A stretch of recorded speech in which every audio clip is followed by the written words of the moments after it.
So it's saying we need to, if we can at least, start to make the appropriate change close to point A on the sigmoid curve, rather than when we're staying disaster in the face at point B. So when it's saying this whole process of industry evolution, whereabouts we are on the sigmoid curve, takes on critical importance in the development of strategy. Because the cost of reacting to that cost increases as the need for change becomes more obvious, and the benefits of the best strategies are greatest for those first businesses to select them. But understanding whereabouts we are on the sigmoid curve, we are in fact closer to point A or point B, is a real art, and some businesses are much better at this than others. Many businesses use something called scenario planning. They'll constantly scan the general layer, looking for weak signals of changes as they begin to show up, think, okay, if that change really was to take hold, how might that then play out at industry level? And by that I mean, how will the five forces respond to those changes? So let's say, for example, there's a new technology being introduced that looks like it could dramatically lower barriers to entry in the market. What will the business in that market start thinking about early on in race? Will they start perhaps taking on the best people, recruiting the best people then in knowledge of that technology, trying to develop a patent portfolio around it, develop an industry standard, develop a strong brand reputation in relation to use that technology? The business doesn't necessarily have to trigger all of those plans yet. It might not flow into the marketplace in the way we're expecting, but we know how long things take to happen within any business. The sooner we start discussing these things internally, at least the more likely is to be able to respond at least a bit closer to point A, really fictional point A, rather than when we're saying disaster in the face at point B. And say fictional, because of course in reality, almost every business responds closer to this point B, but it's an important concept which has just been designed to wake managers up to the fact we can't just rely on our past success to carry us into the future indefinitely. We have to reinvent ourselves based upon changes that take place within the market. The other important point here, this point of inflection when things start to get worse, isn't necessarily determined by the pest facts themselves, but when the competitors start to respond. So provided we're more responsive, provided we can stay one step ahead of the competition, we should hopefully be able to stay on the good side of the sigmoid curves. But so it's not about being able to predict the future or saying, well, hindsight's a wonderful thing. It's about being more responsive than the competition. Hopefully we can achieve that by continually scanning the marketplace, identifying weak signals earlier on, and think about how do we respond to the changes with well-developed plans. And the other point here, this point of inflection, isn't just when the competitors start to respond very more, we're more responsive than the competition, as I mentioned. Okay, so where have we got to so far? So we've looked at how we interpret the general environment, or more specifically, changes within it. So how do change political, economic, sociocultural, and technological factors impact on our five forces, and are there any new or emerging customer needs? What's our future? What our future brands look like if we carry on as we are at the moment? We have to identify these things sooner rather than later at point A on the sigmoid curve, rather than when we're staying disaster in the face at point B. Before we start thinking about how we respond to these changes and build for the future, let's just quickly see how the previous 5 steps fit together. So pause step 1, strategy canvas step 2, strategy selection step 3, and our key SM and functional strategy step 4. We said, well, we are selecting strategies at step 3 that are consistent with our strategy canvas. Our desired position becomes our brand identity. So far, so good. If the world never changed, a business could continue to pursue the same strategies in the same way, using the same key assets indefinitely. But now we're saying, well, hang on a second, the world does change. From time to time, we see change in political, economic, sociocultural, and technological factors that impact on our 5 forces, which we saw through all those examples, and that can provide us with new emerging customer needs, which can then have an impact on our brand identity if we don't focus on those new needs. So step 5 is how we interpret change. Step 6 now, how do we respond to these changes? Well, what we need to appreciate is that no two businesses are alike. Different businesses prioritize different needs, pursue different strategies, and almost always have different mix of key assets in terms of how they execute those strategies. Consequently then, because no two businesses are alike, no two businesses should respond in the same way to a change that takes place in the general environment. And everybody should ask itself, how should we respond in a superior, more feasible, or just less costly manner than the competition, based on what we are really good at as a business in terms of our key assets, and in terms of how we do that, in terms of a strategy and how we do that in terms of our key assets.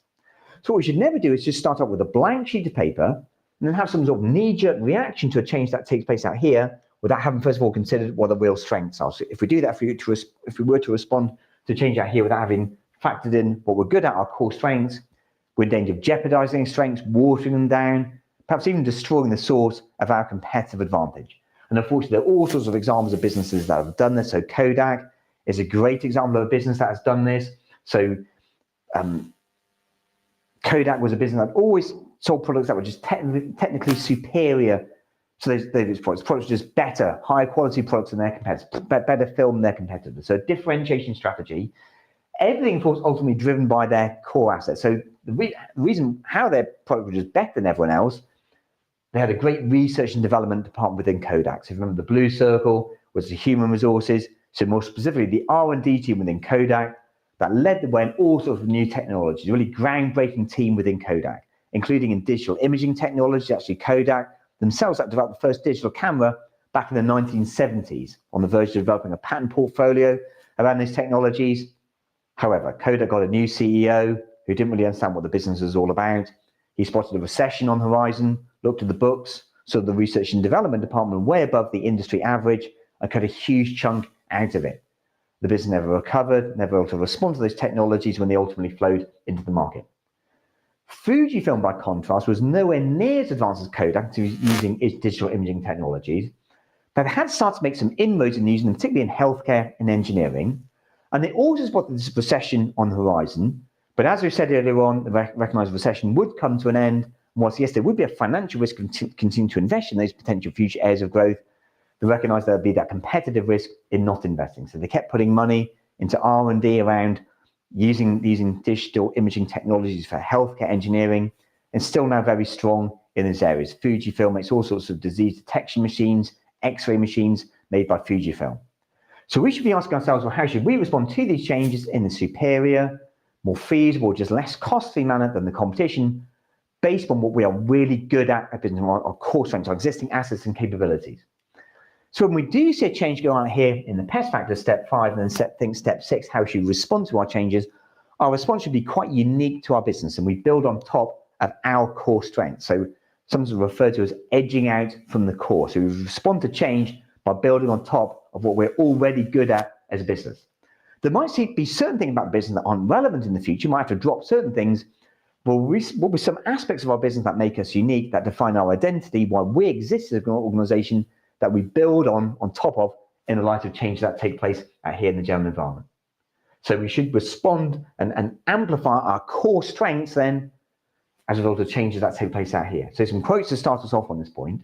So in essence, long-term winners sustain their growth by edging out from their core with natural extensions of their resources. Or as Michael Porter puts it, the prescription of growth is to deepen strategic position rather than broadening it and compromising it. So what we should really be doing is using any change that we identify out here as an opportunity to really reveal, enhance, as I mentioned, amplify those aspects of our business that really make us unique. And this in turn is sometimes referred to as the resource-based view, or the resource-based view of change, or the resource-based view of long-term strategy, as sometimes called. Most commonly called the resource-based view of change. I'll put that slide up with the definition on in a second. But I think the best thing for this is actually the resource-based view of change. It's certainly the most descriptive of this. So what is this all about? So to explain this via the diagram, put the definition up there. So if we do see a change go on in the PES factors, and think how should we respond to that change? We're best off looking at the change by looking at it through the lens or through the perspective. But I was going to explain this via the diagram before we put the definition on there. So what is this all about? So if we see a change in the general environment, I think how should we look at that change? How should we perceive a change in our market? We're best off looking at that change by looking at it through the lens or through the perspective of our own internal strengths. That will help us as a unique business determine how we respond to that change. We view change through the lens of our resources. So the resource-based view of change, that help us as a unique business determine how we respond to it in our own unique way. And one of the best definitions on the resource-based view of change comes from someone called Professor Robert Grant from Georgetown University. This is how it explains the resource-based view of change. Although this one is actually best explained through examples. So put the definition on there, and then let's look at some examples of the application of this principle. So an externally focused So let's look at some examples. So for example, Pepsi. So if you think about what they're good at internally, bottling, supply chain management, distribution channels, agreements with supermarkets. So in seeing a change in the social culture, people are more health conscious and less inclined to drink sweet fizzy drinks. They use its existing capabilities in bottling, supply chain management, distribution channels, agreements with supermarkets to go to the bottled water marketplace, starting Aquafina, #1 bottled water in America. Then using the same capabilities went into the fruit juice market, starting Tropicana, #1 fruit juice in America. And then a variety of other drinks, then food products too. Now the 4th biggest food manufacturer in the world after Unilever, Kraft Heinz and Nestle. Honda's knowledge of engines, powertrains, dealership management have allowed them to succeed in a range of different markets. It's not really defined by the markets they're in, or even the products themselves, but by their core capabilities that have allowed them to succeed in each of these various markets. 3M's knowledge of abrasives, adhesives, coatings, chemicals allowed them to succeed in stationery, photographic industries. Sony's knowledge of new product development, marketing, advertising, product miniaturization meant that we just stay within the transistor radio marketplace, but we develop these miniaturization technologies where else we've got a natural head start.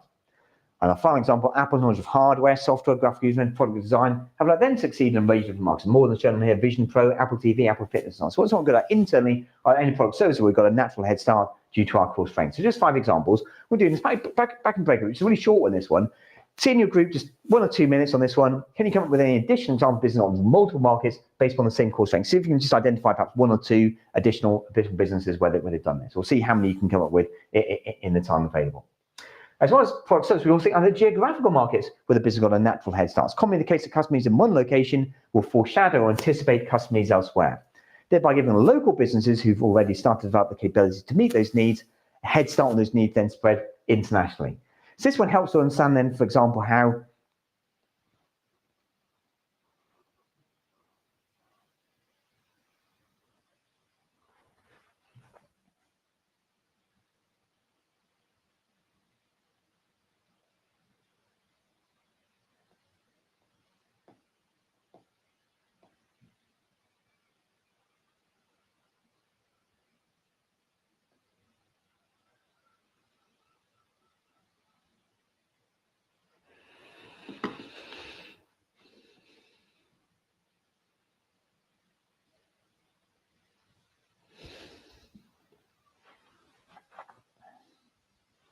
this is how the Japanese consumer electronics industry came to be so strong. To understand this one, you need to know more about the geography of Japan. So if you're unfamiliar with geography of Japan, Japan has 80% mountains, and therefore 80% of it is unsuited for residential, agricultural, or industrial use.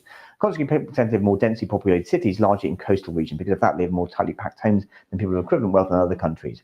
So the start of the consumer electronics revolution, Japanese consumers would tend to purchase miniaturized products. Those businesses that were unable to sufficiently miniaturize the products, they went out of business. The Americans and Europeans at the time recognized the importance of product miniaturization, but not forced to prioritize it at the same extent as the Japanese. So as these new needs are spread globally, as more and more people start to take more and more consumer electronics into their homes, therefore require them to be miniaturized, the Japanese had already developed these superior capabilities in product miniaturization, so it's put all these Americans and European businesses out of business. The only European business survived were Philips, Siemens, but they're still decimated. Philips lost something like 80, 90,000 people globally, so these Japanese move into the market. Another example, US dominance in credit cards, high street coffee shops, fast food restaurants, not reflects US consumers after convenience, but spread those trends to the rest of the world, giving the local business a head start on those trends and spread internationally. And not as companies found any local conditions, even tough, unpleasant conditions, if this is force a business to upgrade product processes, conditions spread elsewhere, the business will have an important head start. I had someone on the course just before Christmas based in Singapore and saying in Singapore, there are no natural resources to speak of because that becomes very sophisticated in developing technologies that convert seawater into fresh water. Of course, as well as climate change, that technology becomes more important internationally, export that technology. The Dutch very good at irrigation, again, more important as a result of climate change internationally, and not just those sorts of things. And law, but there's tough environmental law, for example, a business forced to comply with. Perhaps it looks like a costly nuisance, but if that law forces the business to upgrade products and processes, and that law then spread elsewhere, the business will have had an important head start. Not just environmentals, often in these areas, there'll be a new regulation in one jurisdiction. Other jurisdictions say, actually, that looks quite sensible. They'll be put back home, perhaps we use something similar. So we shouldn't just look at our own local market, what's going on in Japan and Asia, what's going on in Africa, what's going on in South America, US, and so on. Can we identify these things early on, preempt change that might take place hold locally? So we can respond close to point A, while that point B on the sigmoid curve. Quote in relation to this, tough way to stand or hindrance.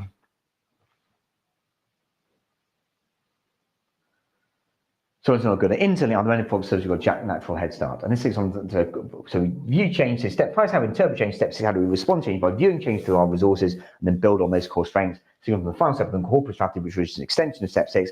Having understood how we're edging out from the core build in the future, we're now thinking about where do we want to compete in the future, when, and what new products, new services, new geographical ones. So we've understood our direction of travel in the light of change. That plays how we're building on our strengths.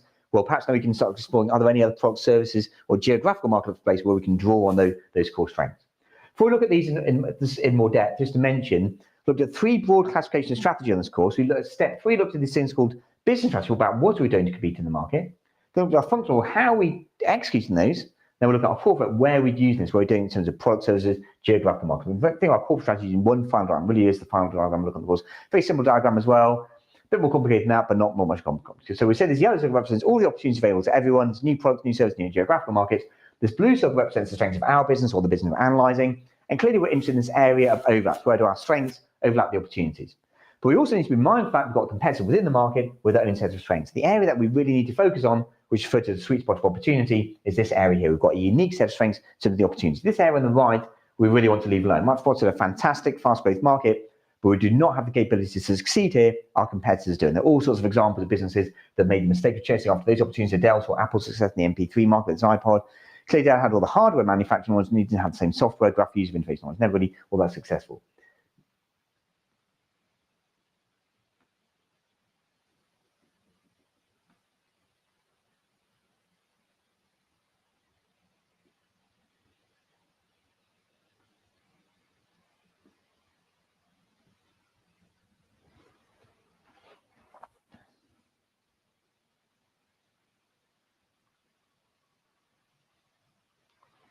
Anytime everything about chasing after joint venture, merger, acquisition, we've got the core where we buy and necessary capabilities, but have probably not enough time to go more. Let's have in the middle more question, my share strengths.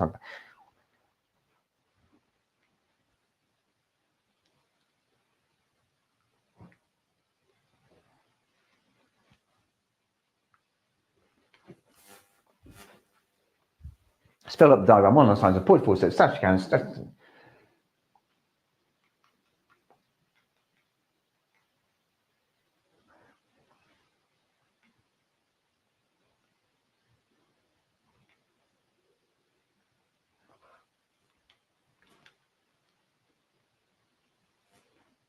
To apply to the client, we have to go through all 7 steps. Absolutely all we've got time to do is do a quick Porter's 5 force analysis on the client. Okay, who are their competitors? What's important to the customers within the market? What's driving their decision making? What drives up costs? Is these skilled individuals? Is this raw materials? Is this third-party IP? What's the barrier to entry in the marketplace? And so on.